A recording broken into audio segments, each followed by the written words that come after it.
year that King Uzziah died, I saw the Lord sitting upon the throne, high and lifted up, and the train of his robe filled the temple. Above him stood the seraphim. Each had 6 wings. With 2 they covered their face, and with 2 they covered his feet. And with 2 he flew. And one called to another and said, Holy, holy, holy is the Lord of hosts. The whole earth is full of his glory. And the foundations of the threshold shook at the voice of him who called, and the house was filled with smoke. And I said, Woe is me, for I am lost. I'm a man of unclean lips, and I dwell in the midst of a people of unclean lips. For my eyes have seen the King, the Lord of hosts. Then one of the seraphim flew to me, having in his hand a burning coal that he had taken with tongs from the altar. And he touched my mouth and said, Behold, this has touched your lips. Your guilt is taken away, your sins atoned for. And I heard the voice of the Lord saying, Whom shall I send? And who will go for us? Then I said, Here I am, send me. Vader, ons bid vanaand dat daai woorde wat Isaiah gehoor het, en mag ons die hartklop van die hemel hoor vanaand wat sê, Who will go for us?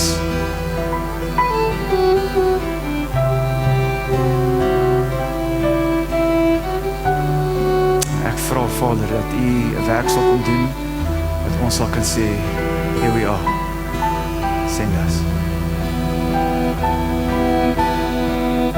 Ons bid vir die res, ons bid vir die woord, Here, ons bid vir wat gedeel word. Mag het ons trek buite ons raamwerk, buite ons visies, buite ons idees. En mag ons 'n nuwe dimensie inneem van wat dit beteken om U te dien en te volg. Ek seën elke persoon wat hier is, mag ons ore hê om te hoor in die naam van Jesus. Amen. Amen. Hold on, musos, julle is 'n bevoorregte kerk, by the way, met hierdie klomp musikante. Ek weet hulle doen dit nie vir julle nie, maar kom ons sê dankie vir hulle diens. Wow. Net voor ons begin, ons mag dalk van julle wees wat nie deel is van die gemeente dalk nie, maar ons het gekom, ek en Dion van Kruisig Kerk, ons ouderling het ons gestuur, en ons kom as 'n span, en ons wil regtig kom help bou en wat die Here doen in hierdie gemeente. So ek het vir Dion gevra om net vinnig, hy het 'n woord van bemoediging net op sy hart, om julle te bemoedig, ja, voor ons na die woord kyk vanaand. Sy aan. Hallo, there we go. Hallo julle, is 'n voorreg om hier te wees, soos Walde ook gesê het. Ons het nog net 'n volle 2 dae hier by julle. Maar dis genoeg tyd om te sien die Here is besig om sy kerk te bou hierso. Ja. So ons kan dit sien.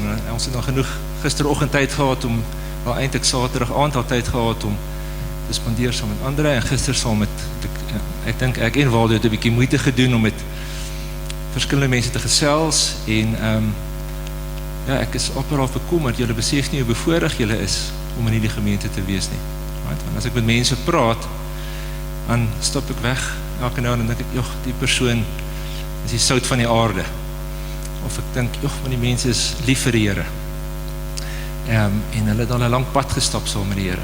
En julle het leiers in die kerk wat lief is vir die woord, lief is vir die Here. En dit is 'n voorreg. Baie keer as 'n mens so elke weekie is, dan besef 'n mens nie hoe bevoorreg ons regtig is nie. Die ander ding wat julle het, wat ons nie het by ons nie, is julle het gedenkstene. Dat julle weet van wat in Joshua 4 die beginsel van 'n gedenksteen. Toe die Israeliete deur die Jordaan getrek het, en die Here vir Joshua gesê, kry elke stam om 'n klip op te tel en saam te dra, en dan waar julle die aand daarna slaap, pak al die klippe. En as ek nou 'n stukkie kan lees in Joshua 4 vers 21 tot 22, dis nou Joshua, het vir die Israeliete gesê, as julle kinders in die toekoms vir hulle ouers vra, wat beteken hierdie klippe? Dan moet julle aan julle kinders verduidelik, op droë grond het Israel deur hierdie Jordaan getrek. So dit praat van die Here se voorsiening, die Here se guns en sy goedheid. En André sê net vir my, die kerk is nou al amper 75 jaar oud. Dan kan julle dink, oor die 75 jaar, hoeveel gebede is al hier gebid, hoeveel gebede is al hier beantwoord, die pad wat mense gestap het, die mense wat gered is in die kerk. Ja. As elke van daai gebede en getuienisse 'n klip was en jy het die ingedra en dan was die gebou nie groot genoeg daarvoor nie.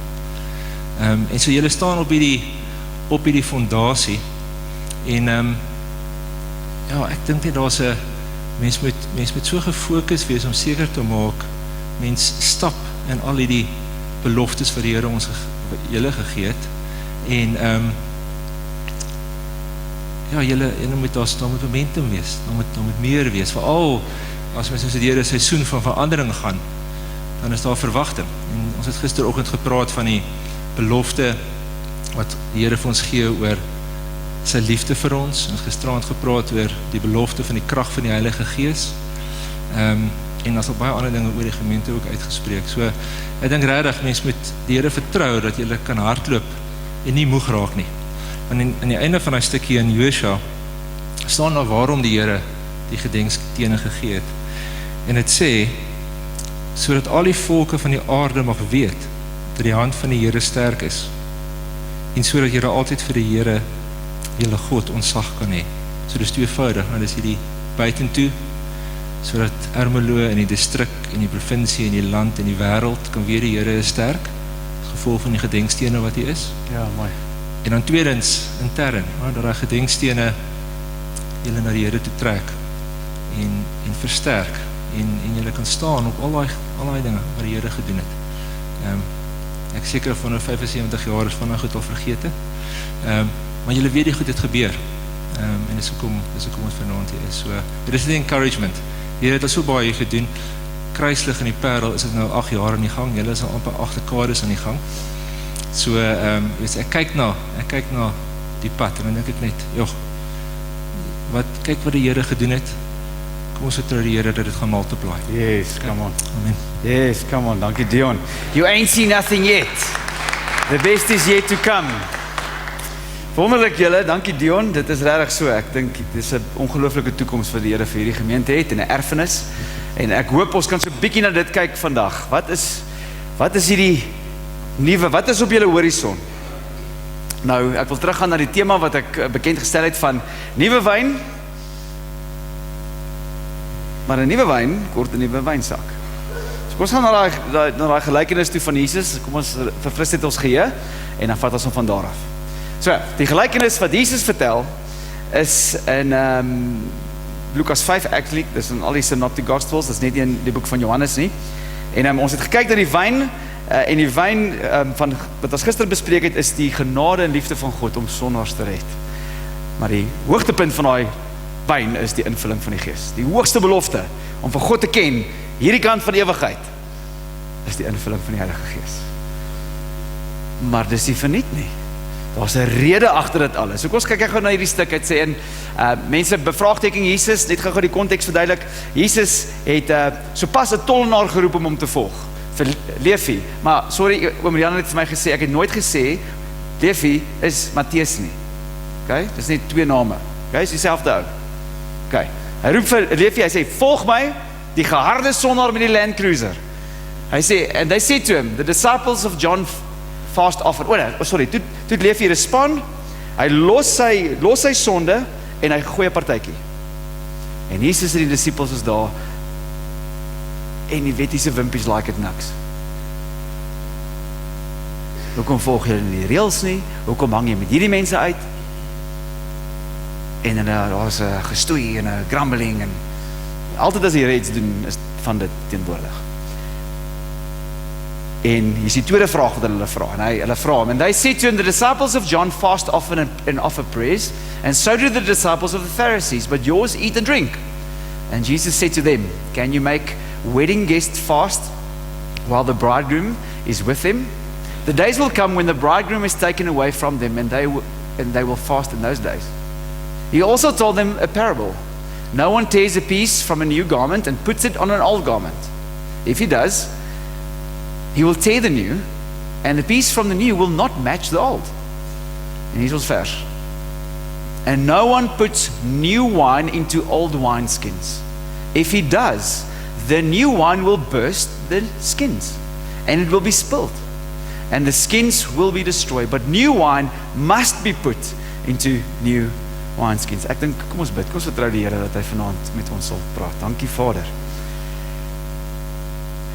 Here, soos ons deur hierdie teks werk, maar meer soos ons deur die storie van Abraham en Lot werk vanaand, vra ek Here dat U ons sal beskerm teen enige interpretasie, enigiets wat gesê is wat nie waar is nie.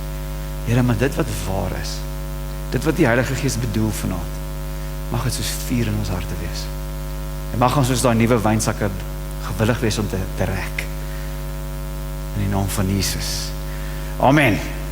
So, ek het hier die konteks verduidelik, en net vinnig in hierdie konteks, kom ons kyk, wat is die wyn, wat is die wynsak? En ook, wie is die ou wynsak? Die nuwe wyn, soos ons gesien het, is die genade van God, is die krag van die Here om mense na hom toe te bring. Nuwe wyn, dis wonderlik, sonder kry vergifnis, hy kry 'n nuwe lewe, hy kry 'n nuwe toekoms. Die nuwe wynsakke sou wees die nuwe maniere onder God se mense. Ek dink net aan Matteus, hy het 'n hele nuwe lewe gekry. Aanvanklik was dit sy lewe, hy het 'n visie gehad vir sy lewe, en nou verander dit. Ewe skielik is hulle maniere nie dieselfde as die ou, en dit is amper soos 'n denominasie. Die Fariseërs het 'n manier gehad van dinge doen, Johannes se disippels het 'n manier van dinge doen, en hierdie nuwe mense doen dit nie soos ons nie. En nou is hulle vies. En Jesus sê, nee, wanneer my lewe kom, vorm dit nuwe maniere onder my mense. So wie is die ou wynsakke hierso? Die Fariseërs? En sad genoeg, die disippels van Johannes. En hy sê, ek kan nie kom doen hierdie, want 'n ou wynsak is 'n wynsak wat hard geword het, wat nie meer kan strek nie. Nuwe wyn het 'n manier om nog te fermenteer, en ons gasse en al ander dinge, so hy's lewendig, hy beweeg.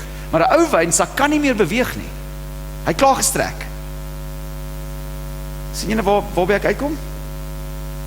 So die nuwe wyn, die nuwe beweging van God, die krag van God, gaan nie hier werk nie, want jy is nie bereid om te beweeg saam met dit nie. So ons wil kyk, en wat is hierdie nuwe wynsakke wat ons moet wees, of moet aanneem, sodat ons kan beweeg, en ek, selfs vanaand, vertrou ek, dat dit wat kom, gaan jou 'n bietjie stretch. Okay, maar ek het julle nou voorberei, dit is 'n goeie ding om te stretch. So ek vra julle, soos ek praat, om vir die Here te vra, strek my, want partykeer is wat ek, en selfs wat ek vanaand gaan sê, het ek al gehoor en gedink, dis hoërgraad hierdie man. Ek is nie vir my nie. Ek probeer julle vandag wys hoe die visie wat die Here vir ons het, groter is as wat ons dink. Hy wil ons strek in 'n groter dimensie in, van wat dit beteken om hom te volg.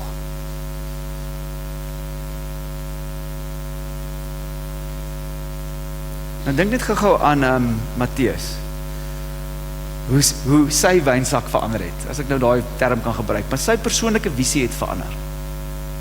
Nee, hy was 'n tollenaar, wat beteken het, hy het 'n sekere visie vir sy lewe gehad. Hy het amper wen at all costs. Bottom line. Ek weet nie om hoe ek die bottom line kry nie, dis wat ek gaan doen. Hy het sy mense verraai, hy het gejok en gekroek, hy was hard, maar hy het 'n groot huis gehad, en 'n cruiser. Hy het 'n visie gehad. En in 'n oomblik ontmoet hy vir Jesus, en ek weet nie of ons besef nie, hy was deel van sy spannetjie, van sy 12. Wat beteken het, hy het nou by Jesus geleer, ewe skielik leer hy 'n nuwe visie vir sy lewe aan. Nou nie almal wat vir Jesus ontmoet, los hulle werke nie, maar kan ek sê, almal wat vir Jesus ontmoet, kry 'n nuwe visie. Jy's dalk 'n boer, onderwyser, rekenmeester. Daar's iets groters as jou beroep. So vandag wat ek wil praat is, wat is jou horison? Wat trek jou in jou toekoms in? Waartoe lig jy jou oë om jou vorentoe te vat? Wat is jou visie? Want ek glo, dit is deel van die wynsak. Fariseërs en Johannes die Dopers het nie 'n groot genoeg visie gehad om te kan hanteer wat Jesus wil kom doen het nie. En ons moet seker maak, ons is die mense wat 'n visie het, wat 'n Nuwe Testament wynsak is, wat volgens Jesus se visie is, as jy met daai voorbeelde kan werk. So nou onthou nou, Matteus stap nou vir 3 jaar saam met Jesus, en hy was ook daar, toe Jesus opgevaar het hemel toe. So hy het die laaste instruksies gekry, voor die finale nuwe wêreld, voor die uitstorting van die Gees. En selfs daar het die visie begin verander. Kyk wat sê, Jesus sê, go therefore, and make disciples of all nations. Daar staan Matteus, 3 jaar terug was hy 'n tollenaar. Nou staan hy hier, kry hierdie nuwe opdrag, hierdie nuwe visie vir sy lewe. Go and make disciples of all nations. Ek, Joodse mannetjie, hier in Jerusalem, ja, jy. Baptizing them in the name of the Father and of the Son and the Holy Spirit, teaching them to observe all that I've commanded you, and behold, I'm with you, even to the end of the age. Die ander een, Lukas, vertel hy woorde in 'n ander manier, of een van die kere voor Jesus opgevaar het. Hy sê, but you will receive power when the Holy Spirit has come upon you, and you will be my witnesses in Jerusalem, and in Judea and Samaria, and to the ends of the earth. My punt wat ek maak is, die nuwe wyn was ingestort in mense wat 'n visie het vir die wêreld. Sien julle dit? Hy was deel van 120 wat gebid het, en toe stort die Here sy Gees uit.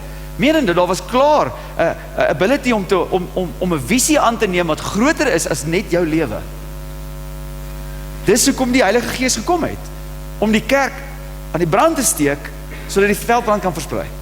Sodat die wynsak, die hele idee van 'n wynsak is om dit te beweeg, iewers anders te vat, saam te vat, by mense te kry wat dors is. Anders kan dit pas net daar in 'n vaatjie gestaan het. Die wynsak was dit om by dorslippe uit te bring. Maar as die wynsak nie kan beweeg nie, dan gaan er nie nuwe wyn ingegooi word nie. So vanaand wil ek praat, wat is op jou horison? Het jy 'n visie wat sal strek saam met die krag van God, saam met die doeleindes van die Here? So om dit te doen, gaan ek kyk na Abraham. En hy is die skrif noem hom die vader van ons geloof. En daar was 'n ongelooflike storie van hom en Lot, wat 'n mooi beeld is van wat ek sal nou weet in ons tema, die ou wynsak en die nuwe wynsak. So kom ons gaan na Genesis hoofstuk 12 toe. Maar kom ek gee eers die build-up na die storie toe.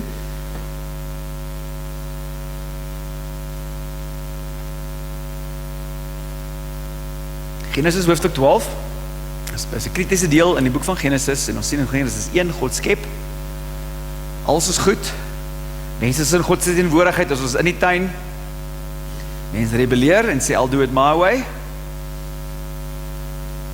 en ons word van die Here se teenwoordigheid uitgedryf. En ons sien hoe hierdie spiraal van onheil die mense vat. Adam en Eva se seuns, een moord die ander, en die storie gaan aan en aan en aan. Daar was 'n tyd wat die Here, wat dit so onheilig geraak het, dat die Here met 'n vloed kom skoonmaak en nuut maak. En dan kom ons by hoe kan amper sê, weer 'n klimaks van onheil, waar die mense 'n naam vir hulle self probeer maak en 'n toring bou. En nou tree God in en hy maak 'n plan. En hy bring die evangelie wat die eerste keer bekend gestel is in Genesis hoofstuk 3, dink ek. Hy gesê, die saad van die vrou, daar gaan een kom wat die kop van die Satan gaan verbrysel. En hier word hierdie plan verder uitgewerk, en ons kom na Abraham toe, en kom ons lees saam Genesis 12. Dit is die evangelie. Ek weet nie of julle dit weet nie. Maar wag 'n bietjie, is die evangelie nie Johannes 3:16 nie? Paulus in Galasiërs sê, hierdie is die evangelie. Dit kom met 'n belofte wat 'n visie insluit. Die evangelie gaan oor die nasies. Kom ons lees. Now the Lord said to Abram, go from your country and your kindred and your father's house to the land that I will show you. And I will make of you a great nation, and I will bless you and make your name great, so that you will be a blessing. I will bless those who bless you, and him who dishonors you I will curse. And in you all the families of the earth shall be blessed. So Abram went as the Lord had told him, and Lot went with him. Abraham was 75 years old when he departed from Haran. So ek dink, dis die eerste persoon wat die evangelie geglo het, Abraham. Die eerste persoon wat die belofte geglo het, and by the way, hy was 'n maanaanbidder voor hierdie tyd. Hy het nie vir God gesoek nie, hy het hom nie geken nie, en God breek in sy lewe en maak beloftes aan hom. Dis presies wat die evangelie is. Dis 'n belofte. Abraham hoor dit en hy begin reageer op wat God sê. En ons sien die evangelie daar. Dit is die goeie nuus en hy maak hom 'n nuwe mens, maar hy beloof hom hy beloof hom 'n groot nasie, hy beloof hom grond en hy beloof hom 'n naam. Wat ek fascinerend vind, is die hoofstuk net voor hoofstuk 12, is hoofstuk 11, kry jy die storie van die toring van Babel. En kyk gou wat hulle wou gedoen het met hulle self-effort. Then they said, come, let us build ourselves a city and a tower with its top in the heavens. And let us make a name for ourselves, lest we be dispersed over the face of the whole earth. Sien jy dit? Hulle wou self 'n naam vir hulle self gemaak het. En die Here sê, En dan kom na Abraham toe en sê, ek sal 'n naam vir jou maak. En deur jou gaan die nasies geseën wees. Nou, ek weet nie of julle weet nie, die Nuwe Testament sê, ons is erfgename van daai belofte. Net soos daai erfgenaam na Abraham, Isak en Jakob toe gegaan het, en die 12 stamme toe in Israel toe, en in Jesus, nou glo ons in Jesus, daai is jou belofte. Ek het jou gesê, het gaan so 'n bietjie stretch. Die Here beloof, dat usefulness, sorry, ek het hierdie in Engels, usefulness, significance en influence. Jy het dit geweet. Die belofte van die evangelie is jy's geskep vir goeie werke. Jy's gered vir 'n doel. Nommer 1 om versoen te wees aan God, maar met dit in dieselfde oomblik red hy jou met 'n doel en 'n toekoms. En dit gaan alles oor Matteus 28. Go and make disciples of all nations. Net gou om daai punte illustreer, net gou een van die Ou Testament beelde van Israel, wat 'n paar jaar, ek dink so 400 jaar, sorry, van julle teoloog moet my nou reg help, na Abraham is hulle in ballingskap in Egipte. God red deur die bloed van 'n lam, so hy red ons van iets af, maar hy red ons vir iets. Ek weet nie of jy dit geweet het nie. Hy red jou vir iets, vir 'n toekoms. Die beloofde land. Nou, ek hoor te veel mense praat van die beloofde land as die hemel, dit is nie. Dit is 'n prentjie van die beloftes van God, wat uitgewerk word deur sy mense. Dit kan nie die hemel wees nie, want ons groot wrese wat stink en mense wil doodmaak.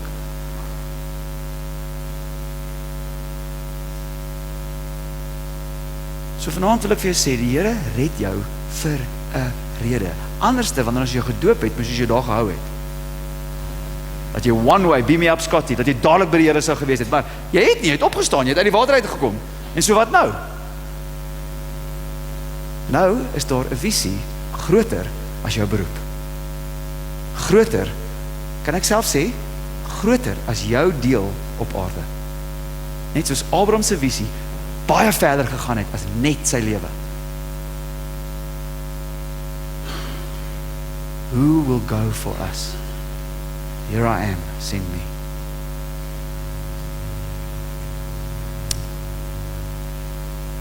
God se beloftes is connected aan sy purposes. Maar ek sien dit in moderne Christendom, ons wil sy beloftes cherry-pick vir onsself. Ons het Matteus 28 gelees, wat sê, I will be with you, en ons weet die Here is, maar in wat is hy with us? Go and make disciples. Dit is wat hy doen. Baie van ons wil ons lewe plat en sê, okay, Here, kom, slaat hierso in. Nee, dit is waarmee hy mee besig is, en hy red jou in dit in, en hou jou toekoms, en waarmee hy besig is op die aarde. Dis die wonder van die evangelie, wat jou, Efesiërs 2 2 vers 10 sê, we are his workmanship, created in Christ Jesus for good works, which he has prepared in advance that we should walk in them.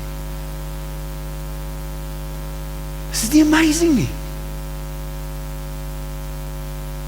Gekies vir 'n doel in die lewe, vir 'n purpose. Maar ons gaan nou sien partykeer wat gebeur met Lot. So ek kan nie dink dat vir Abraham maklik was nie. Hy kry hierdie roep en nou moet hy gaan en hy weet eers waar is die land nie. Julle het dit gesien. Go to the land that I will show you.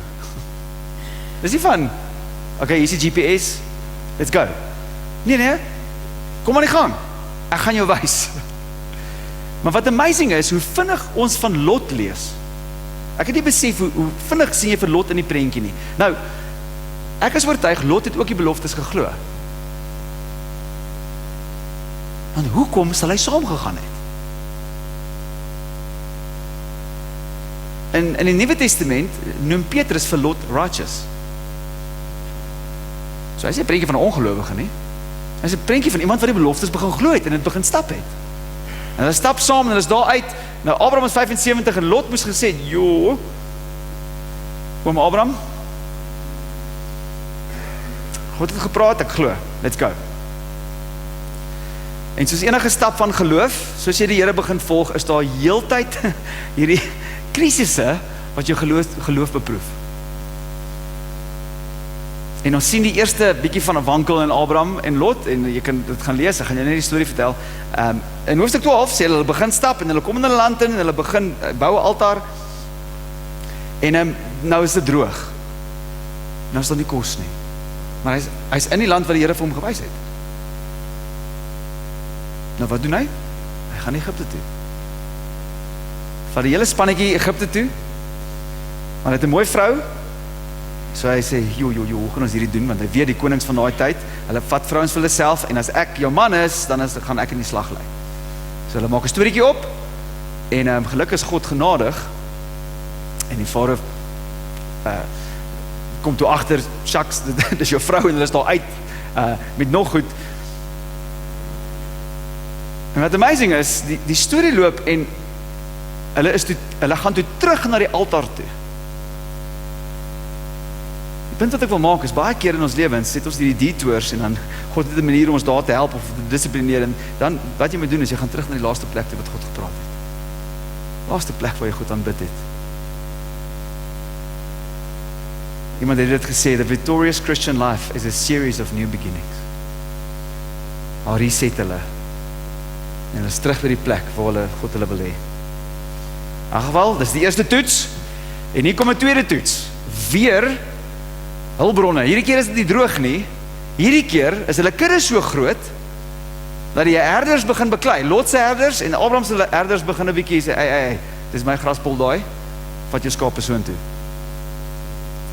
En daar's twis onder hulle. Kom ons gaan lees wat hier gebeur. So hier's nog 'n hoe kan ek sê, hier's nog 'n toets.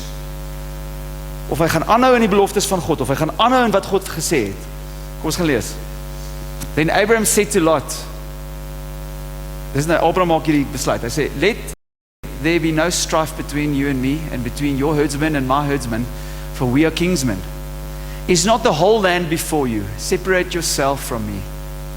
If you take the left, then I will go to the right, and if you take the right hand, then I will go to the left." Onthou hierdie woorde. And Lot lifted up his eyes and saw the Jordan Valley was well watered everywhere, like the garden of the Lord, like the land of Egypt, in the direction of Zoar. This was before the Lord destroyed Sodom and Gomorrah. So Lot chose for himself all the Jordan Valley, and Lot journeyed east. Thus they separated from each other. Abraham settled in the land of Canaan, die land wat God gesê het, while Lot settled among the cities of the valley and moved his tent as far as Sodom. Now the men of Sodom were wicked, great sinners against the Lord.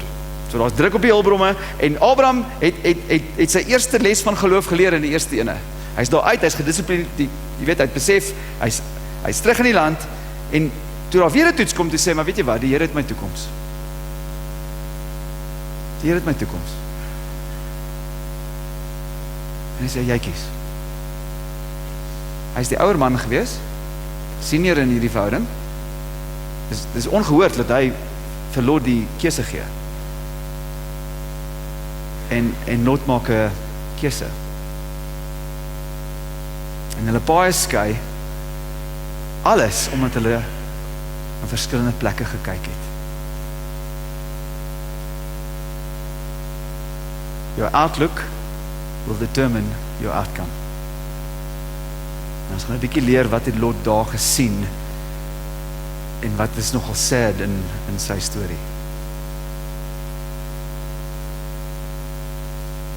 Nou, ek weet nie of julle baie mountain daar in die Parel is mountain biking 'n groot ding. En hulle like om by die berge af te ry. Nou, ek het so 1 of 2 keer, ek het 1 keer baie geval, sê ek, ja, ek's uit. Maar ek het geleer, of hulle leer 'n mens, dat as jy ry, en jy begin beheer vloer, dan kyk jy vir die dele tussen die bome. En dan het jy 'n manier om dit te mis. Dan ry jy daardeur. Maar ek bedoel, die natuurlike instink is om vir die boom te ry, en gee nie op wat jy doen, jy ry in die boom vas. Of ek het baie golf gespeel saam met my pa, en dan het hy so 'n manier gehad, net so vir hom is afstaan, dan sal hy naby gekom het, sien jy die water? Ja pa, en dan in die water. Waar jy kyk, wat jou visie is, gaan die uitslag bepaal van jou lewe. En ek praat nie gelowig, ongelowig, of ons eendag regverdig voor God gaan staan en ons erfenis inkom en beloning inkom teenoor dit en 'n ongelowige wat afgesny van God sal wees nie. Ek praat van gelowiges wat gaan uitmis op dit wat die Here vir hulle het. So, wat amazing is, die skrywer laat jou weet dat Sodom en Gomorra was bekend vir hulle onheil. Nee, dit is 'n paar keer in daai teks, jy kan dit sien daar. Maar Lot kyk na iets. Het sê, he lifted up his eyes and saw that the Jordan Valley was well watered. Dan sê hy iets baie interessants. Like the garden of the Lord. Dit is nie the garden of the Lord nie, maar dit lyk amper so. Dan sê hy, like Egypt. So wat het hierdie ding in sy hart gekry? In Egypte, daar by die Nylrivier. Alles is groen, dit lyk goed, en daar's iets in ons almal se lewens, ons hunker terug na die paradys toe, is dit nie? Ons hunker terug waar goed werk, waar daar voorsiening is, waar dinge nie moeilik is nie. En ons bou ons lewens rondom dit om terug in paradys te kom. Meanwhile sê die Here, nee, wag 'n bietjie, dit is nie paradys, dit lyk net so. En jy het dit geleer, waar het jy dit geleer? Jy het dit in Egypte geleer. En daar uitkyk, wat vir Lot na 'n plek toe. En dit sê, hy kyk daar, hy gaan naby die stede bly. Na so 'n klomp stede. Ek gaan naby die stede bly, en voor jy weet, langs Sodom. So sê hy het vir die boom gekyk, en hy is op pad boom toe. En daar's 'n leidraad in daai teks, hy sê, in the direction of Zoar. Daai woord beteken klein en insignificant. Die teenoorgestelde wat vir God vir ons beloof. Is dit nie? Great nation, great name. Blessing to the world. Blessed to be a blessing. Disciples of the nations, dis ons roeping. En ons lig ons oë na dit wat ons dink lyk soos paradys, maar dit is nie, ons het dit by Egypte geleer. Ons kyk na die boom en ons begin drif. Ons sê nee, ons gaan net daar in die rigting van die stede. En dan voor jy weet is jy langs oor hom. Hoor gou hoe sê hierdie inskrywer Warren Wiersbe, is hy? Hy sê, having a taste of Egypt, the world, Lot started measuring everything by what he saw there. And this led to his downfall and the ruin of his family. There are no benefits from disobedience. Is dit nie sad nie? Abraham daar hele trippie in Egypte in. Abraham kon reset. Hy kon die dissipline van die Here, hoe kan ek sê, saam met dit gaan, maar somehow het Lot nie dit gekry nie. Abraham het geleer, Lot het nie. En iets hak vast daar, wat hom soontoe lei. Die volgende wat ons van Lot hoor is, die storie gaan aan, ons gaan nou 'n bietjie Lot se deel volg, is, daar was 'n oorlog in die vallei, 4 of 5 konings, dit is 'n bietjie confusing as mens lees, maar daar was 'n groot oorlog, hierdie ouens join hierdie ouens, en Sodom en Gomorra lei in die slag. Kom ons gelees wat daar aangaan. So the enemy took all the possessions of Sodom and Gomorrah and all their provisions and went their way. They also took Lot, the son of Abram's brother, who was dwelling in Sodom. Sien julle progression? And who was dwelling in Sodom and his possession and went their way. So, daar's 2 goedes wat ek wil hê jy moet sien. Eerste, in die rigting, toe langs Sodom, maar toe in Sodom. So, op hierdie stadium bly hy in 'n huis en Abraham in 'n tent. Hey, van buite af het hy dit nou gemaak. Hy is nou secure. En as jy dan dink, almal wou secure wees. Dis gewoonlik die ding. Ons wil sekuriteit hê. En stede was daai tyd, dis 'n vorm van sekuriteit gewees. Abraham bly in 'n tent, Lot bly in 'n huis. Maar die ander ding wat ons hier leer is, die dinge wat jy dink is so standvastig is, eintlik nie. En in 'n oogwink is hy weggedra. Alles wat hy het. En ek is oortuig, Abraham hoor toe hiervan, en Abraham en sy manne gaan toe en hulle red vir Lot. Ek is oortuig, dit was weer 'n ingryping in Lot se lewe.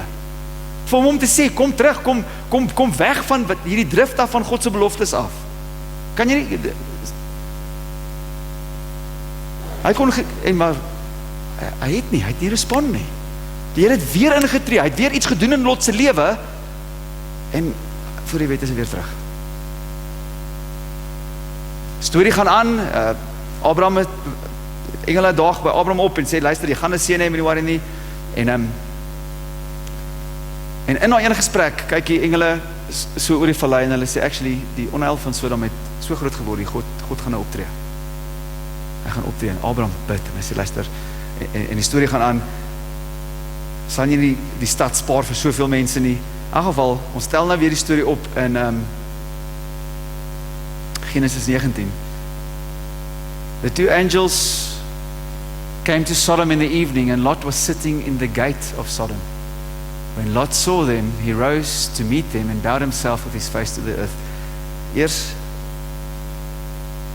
kyk hy, beweeg hy, naby Sodom, in Sodom. Verloor goeders, hy het 'n kans seker om te reset, hy doen nie. Volgende keer wat ons sien, is in 'n plek van invloed in Sodom. At the gates was die ouderlinge, het van 'n stad in die hekke gesit, en ek wonder of hy gedink het, hy het invloed in die stad. Kan ek vir jou sê, die tentman het meer invloed op haar stad, as hy, wat in die hekke van die stad gesit het. As 'n kerk het julle meer invloed in hierdie dorp, om getrou te bly in Jesus, as om vasgevang te word in die dinge van die wêreld. Die storie gaan in hoofstuk 19, hoe die engele hom smeek. Wel, actually, daar's eers klomp dodgy goed wat aangaan, en dan smeek hulle hom en sê, luister, kom uit, die Here het gesê, genoeg is genoeg, die Here gaan optree. En hy so half, hy vra vir sy skoonseuns lag vir hom, en die Bybel sê, he lingered. Hy het nie reageer nie. Toe na ruk, vat hulle hom fisies, tel hom uit Sodom uit, en dis wat hulle vir hom sê, vlug na die berge toe, sê hulle vir Lot. En gewoonlik die berge was die plekke waar mense God gesoek het. En weet jy wat sê Lot? Oh man, joh, dis ver, daar so klein dorpie Zoar. Kan ek nie so intoe gaan nie? En hy stel, ja, fine. En hy gaan, en ons die oordeel van God kom oor Sodom. Die ding, jy mag ook jou familie, die drif wat ek baie keer sien met families is die pa lei nie die familie om God te volg nie. Hy kry 'n wake-up call, maar baie keer sukkel hy dan om sy familie uit te lei. Die vrou kyk om, sy hinker terug, en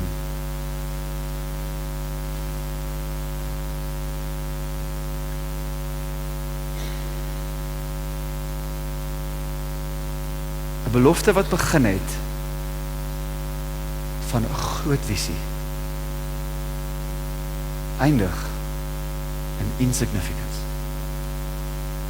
Hoeveel Christene waardevol vir die beloftes van die Here, om deel te wees van 'n eternal inheritance, van nasies, vir 'n bietjie liggies in Sodom.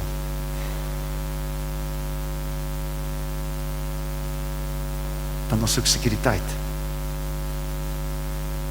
En weer eens, jy moet dit vir jouself uitwerk, daar's 'n sin in wat die Here ons wil terugbring. Is jy bereid om 'n visie te strek, dat jou lewe vir meer gaan, as net hierso? Kyk, op 'n stadium as Abraham se lewe en Lot se lewe, as jy op 'n stadium 'n streepie sou trek, sal jy op met natuurlike oë gedink het, shame Abraham, wow Lot, Abraham is in 'n tent,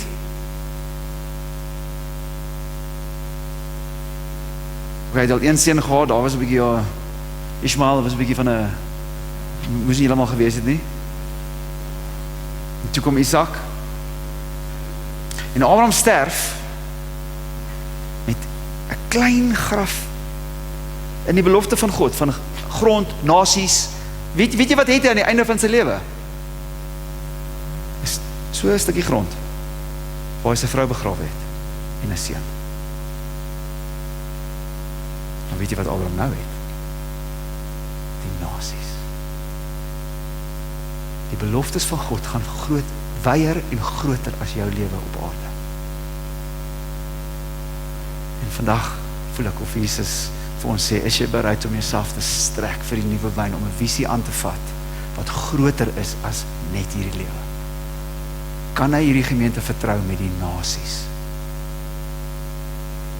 Ek wil so bald wees, dat ek glo dat die gaan mense uit hierdie kerk uit nog kerke plant. Nou, ek het jou gesê, dit klink soos hoorgraad, want meeste van ons is soos, wat? Ek kom kerk toe doen, wat is hierdie nasie goed? Ons het so ver gedrift, dat wat 101 is in die Bybel, het vir ons hoorgraad geword. Dit is nie, dit is die basics.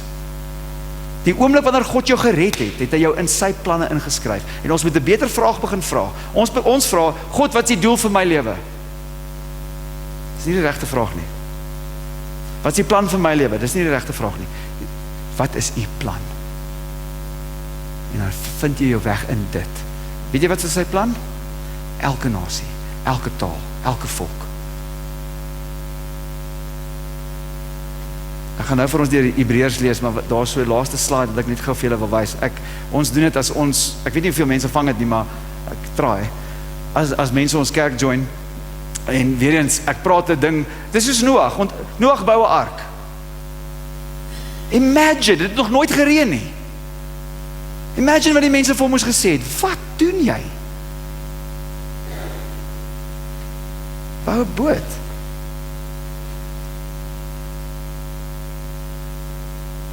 Sit ons met 12 mense in 'n eetkamer. Nasies. Wat? My kind is in graad R. Die Here wil ons harte strek, dat hy begin drome in ons harte sit, vir hierdie gemeente om die nasies te affekteer. En dalk is dit jou naaste oor kan die pad, wat nie soos jy praat of lyk nie. Of soos jy glo nie. Daar is, reg aan die einde, so 6 punte, ja. 'n Nuwe Testament visie, wat ek glo aan die werk is, waarvoor die Here wil hê ons moet lewe, as 'n kerk en as 'n individu is dit. Ons is besig, God is besig om 'n bruid voor te berei vir sy seun. Elke nasie. Dis wat hy doen. So die vraag is, hoe pas ek in dit in? Die vraag is dan, hoe doen hy dit? Wel, hy het gesê, gaan maak disippels van die nasies. Die vraag, wel, hoe maak ons disippels van die nasies? Die enigste ding wat ek in die Nuwe Testament sê, is kerke wat geplant word in elke dorp en stad en woonbuurt. Ek dink hier gaan herlewing kom van groepe wat geplant word, huisgroepe in hierdie kerk. So hoe berei ons 'n bruid voor? Wel, ons disipel die nasies. Hoe disipel ons die nasies? Ons preek die evangelie, plant kerke. Hoe doen ons dit? Wel, ons erken, ontwikkel en lei leiers op. Dis wat ons doen. Nie noodwendig almal om te gaan plant nie, maar almal moet vorder na 'n plek toe. In die boek van Hebreërs sê die skrywer, teen die tyd moes julle almal leraars gewees het. So hy het verwag dat daar 'n groei gaan wees en 'n meer verantwoordelikheid dra van elke gelowige.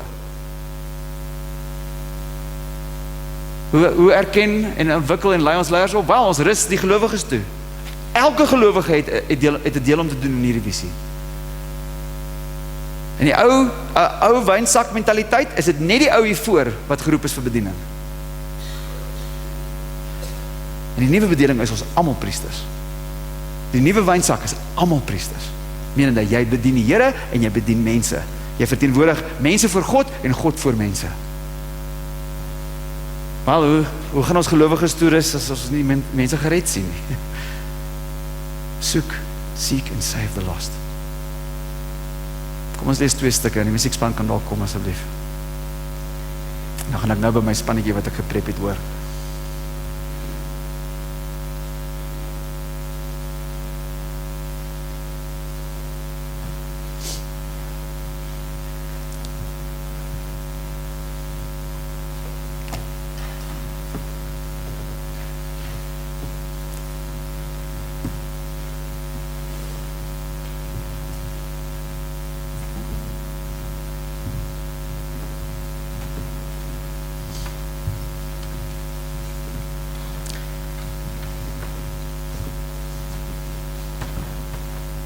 Kan ek jou vra om net vir die Here te vra dat hy hierdie wynsak sal rek, dat hy sal strek saam met hierdie nuwe wyn. Want ek gaan eerlik wees, toe ek die eerste paar keer, en selfs nou, ek voel dwaas om hierdie goed te sê, want hier is ek, in my gesin, in die Parel, ek sukkel om kinders by die skool te kry,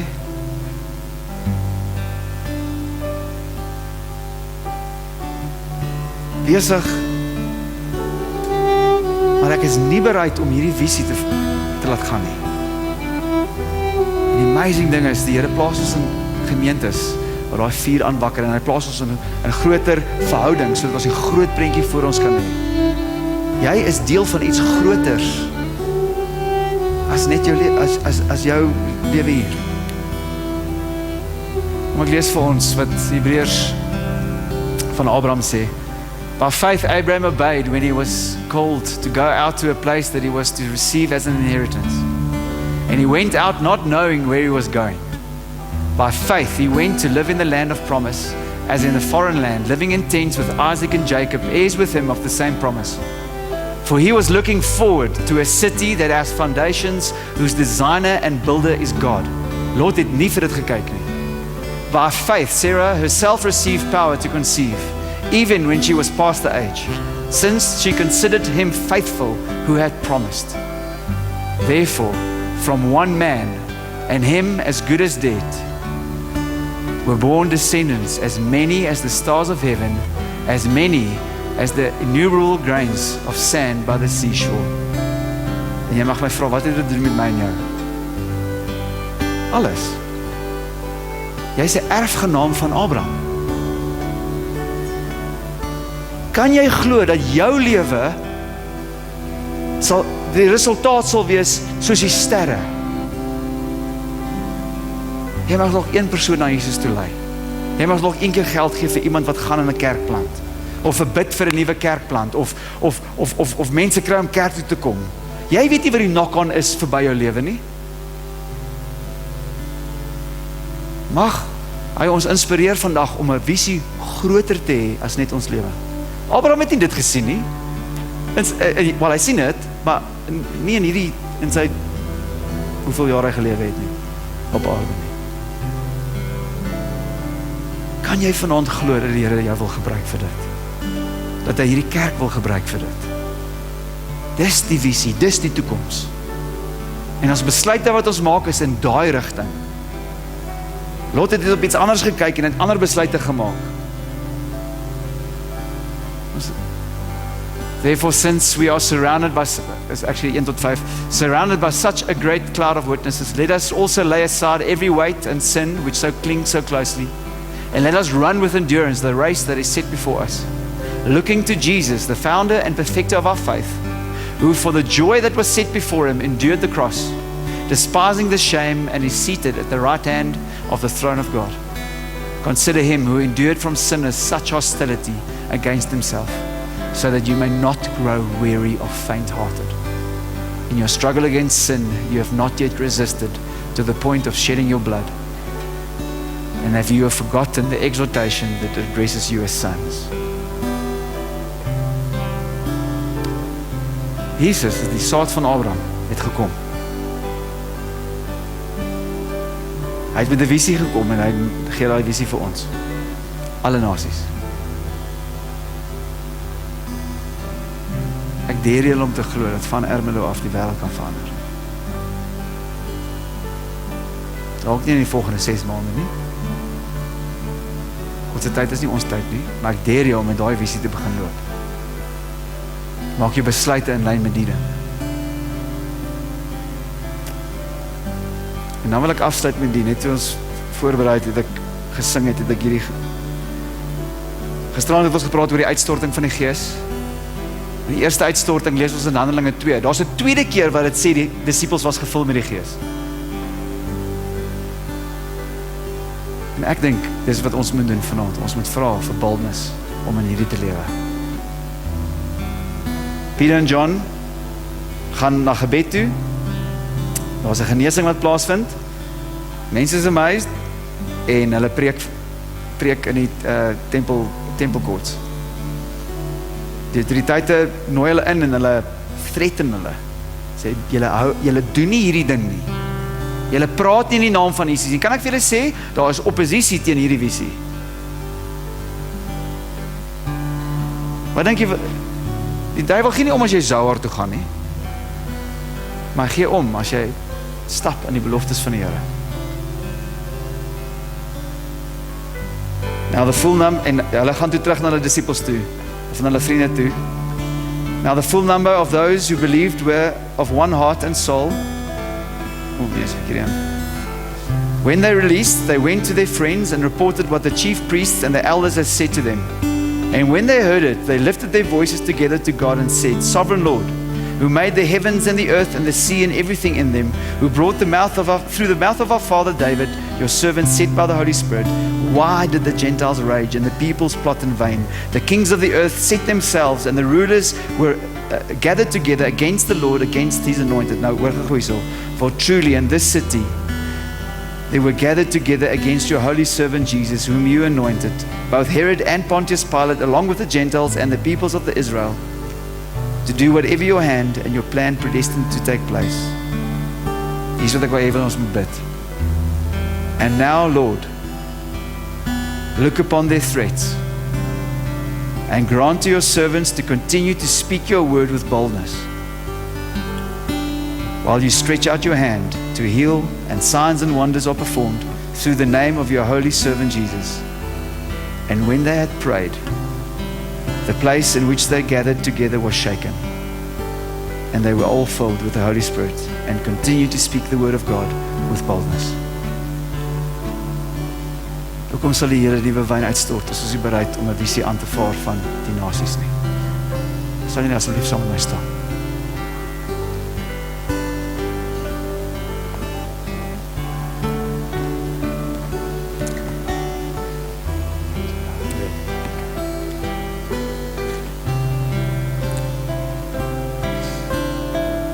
Soos ons bid, gaan ons dalk net 'n paar woorde release en ek dink ons moet respond op wat die Here sê.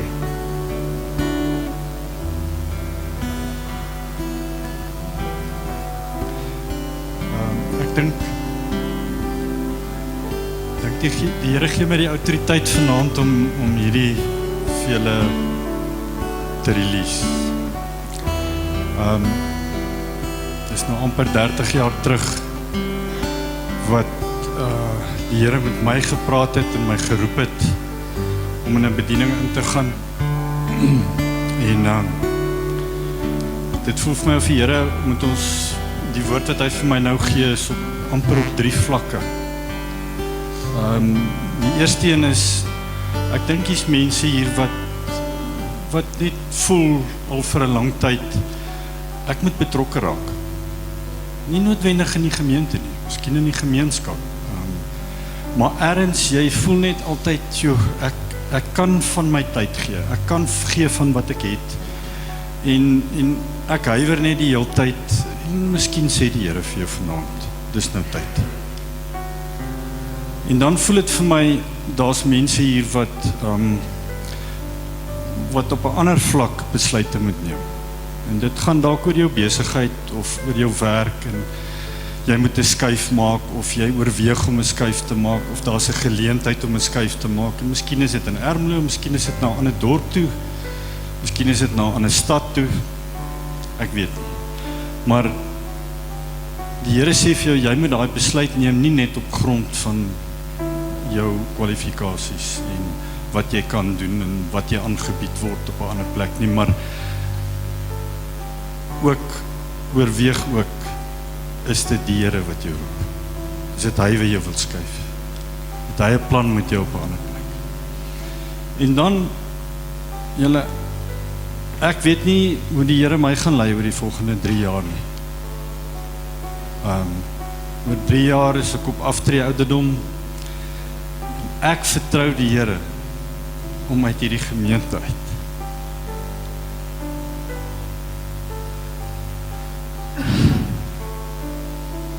'n leier opdrag. En miskien is dit jy. Ek weet nie. Miskien is dit een van julle. Maar ek vertrou die Here vir iemand uit hierdie gemeente.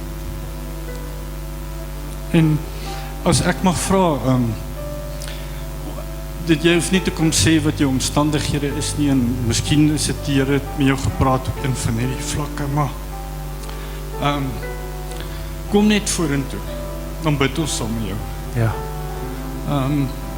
Jy hoef nie te sê wat dit is nie, of waaroor dit gaan nie, maar ons gaan saam met jou bid en vertrou dat die Here jou help om 'n besluit te neem, dat jy die regte besluit. Ja. 'n besluit wat hom eer. Ja, dan natuurlijk, en wat ons gesê het, is daar hierdie oomblikke van reset vir Lot gewees. Dalk is jy op 'n reset. Jy terugbring na daai plek, wat jy weet,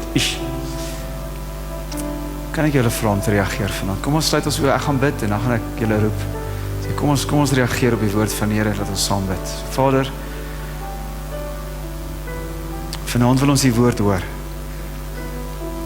En ons deur om te glo dat ons lewens geroep is vir meer as die status quo. En ek vra Vader dat U ons almal ons geloof sal vestig om te lewe vir die Great Commission.